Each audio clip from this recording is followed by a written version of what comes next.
नमस्कार दोस्तों, मैं हूं आर्यन और आप सभी का स्वागत करता हूं ज्वेलर्स.live यूट्यूब चैनल पर, जहां पर हम आपके लिए लेके आते हैं वो सारी जानकारियां जो एक ज्वेलर को ज़रूर मालूम होनी चाहिए। तो आज हम बात करने वाले हैं HUID के बारे में। आजकल HUID के बारे में मार्केट में इतनी न्यूज़ आ रही है, इतनी इन्फॉर्मेशन आ रही है कि इन्फॉर्मेशन बढ़ने की बजाय कंफ्यूजन बढ़ता जा रहा है। समझ में ही नहीं आ रहा है कि करना क्या है। Don't worry, stay relaxed, let me help you out in that case. सबको ये लग रहा है कि HUID हॉल मार्किंग की जो डेट है वो एक्सटेंड होकर 1 जून हो गई है, पर सर आप गलत हैं। ये सबके लिए एक्सटेंड नहीं हुई है।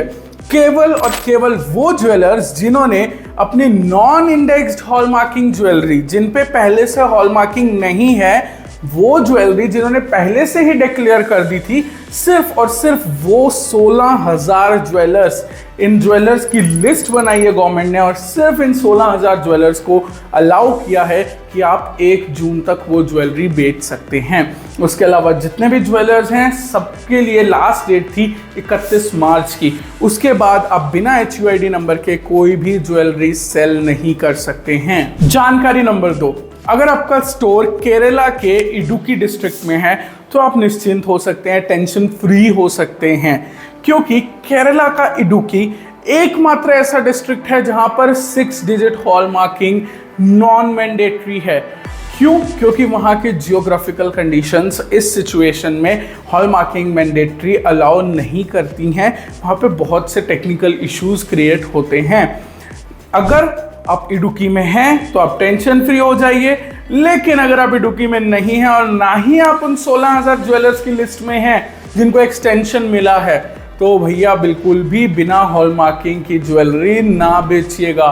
अगर आप बेचते हैं तो आपको 1 साल तक के लिए जेल हो सकती है, और यही नहीं, कम से कम 1 लाख रुपए का जुर्माना, जो बढ़कर ज्वेलरी का 5 गुना भी हो सकता है। तो प्लीज 1 साल जेल से बचिए, 1 लाख रुपए, 5 गुना ऑफ ज्वेलरी जुर्माने से बचिए।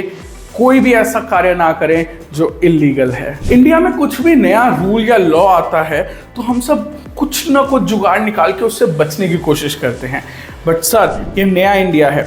अगर आप ये सोच रहे हैं कि आप कस्टमर्स को कम प्योरिटी की ज्वेलरी दे देंगे और ज़्यादा प्योरिटी का HUID नंबर डाल देंगे, तो भैया आप गलतफहमी में है। ऐसा बिल्कुल भी मत करिएगा, क्योंकि अगर आप ऐसा करते पकड़े गए तो आपको कस्टमर्स को प्योरिटी डिफरेंस का जो अमाउंट होगा उसका 2 गुना देना होगा, और साथ ही साथ कस्टमर को टेस्टिंग चार्जेस भी देने पड़ेंगे।